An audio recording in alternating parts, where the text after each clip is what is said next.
Une ressource projet est un élément affecté à un projet, permettant la réalisation d'une tâche ou d'une activité. Il peut s'agir d'un collaborateur, d'un actif matériel, d'un outil, d'un logiciel, d'un brevet ou encore d'un budget. Dès lors, il existe 3 types de ressources principales, à savoir les ressources humaines. Il s'agit des hommes et des femmes participant au projet. Les ressources matérielles.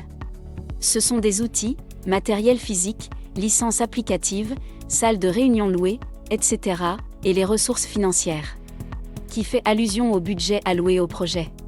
Il est nécessaire de réunir de nombreuses ressources pour conduire un projet et le mener à son terme. Salut à tous! Bienvenue dans cette nouvelle émission dédiée au coaching avec IPE Formation. Dans cette vidéo, nous allons citer les étapes à suivre pour déterminer les besoins en ressources humaines, financières et matérielles pour un projet particulier.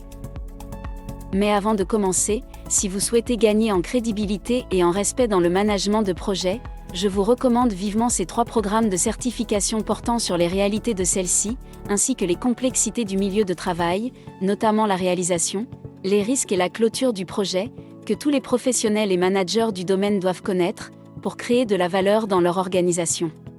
Pour en savoir davantage, bien vouloir contacter le service client de IPE.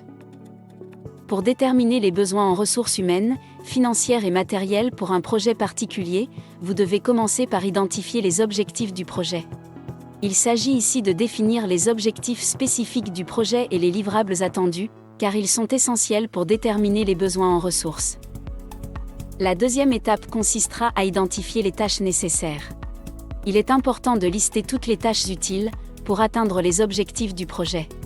Cela permettra d'identifier les compétences et les ressources nécessaires pour chaque tâche. Ensuite, vous devez estimer les durées et les coûts. Il est essentiel d'estimer la durée et le coût de chaque tâche pour déterminer les besoins en ressources. Les estimations peuvent être basées sur l'expérience passée, les données historiques et les comparaisons avec des projets similaires. Il va falloir également évaluer les ressources humaines. Il est question ici d'évaluer les compétences nécessaires pour chaque tâche et identifier les membres de l'équipe de projet qui possèdent ces compétences. S'il manque des compétences, il peut être nécessaire de recruter de nouveaux membres de l'équipe ou de former des membres existants.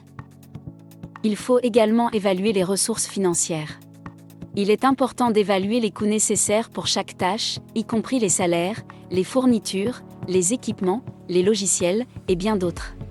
Établir un budget réaliste est essentiel pour garantir que les ressources financières sont disponibles pour soutenir le projet. L'autre étape est d'évaluer les ressources matérielles. Il faut évaluer les ressources matérielles nécessaires pour chaque tâche, telles que les équipements, les fournitures et les locaux. Assurez-vous que toutes les ressources matérielles sont disponibles avant le début du projet. Et enfin, vous devez réviser et ajuster les besoins en ressources. Réviser et ajuster les besoins en ressources en fonction des changements et de l'avancement dans le projet est nécessaire. En suivant ces étapes, vous pouvez déterminer les besoins en ressources humaines, financières et matérielles pour un projet particulier. Cela permettra d'assurer que toutes les ressources nécessaires sont disponibles pour soutenir le projet et atteindre les objectifs. Eh bien, c'est tout pour aujourd'hui, merci de nous avoir écoutés. Pour ne rien manquer de prochaines vidéos, abonnez-vous à notre chaîne YouTube, tout en cliquant sur la cloche de notification pour ne rien manquer. Vous pouvez également nous rejoindre sur nos différentes plateformes dont les liens sont dans la barre de description. Et pour plus de détails sur nos formations et certifications, contactez-nous au numéro indiqué. À bientôt.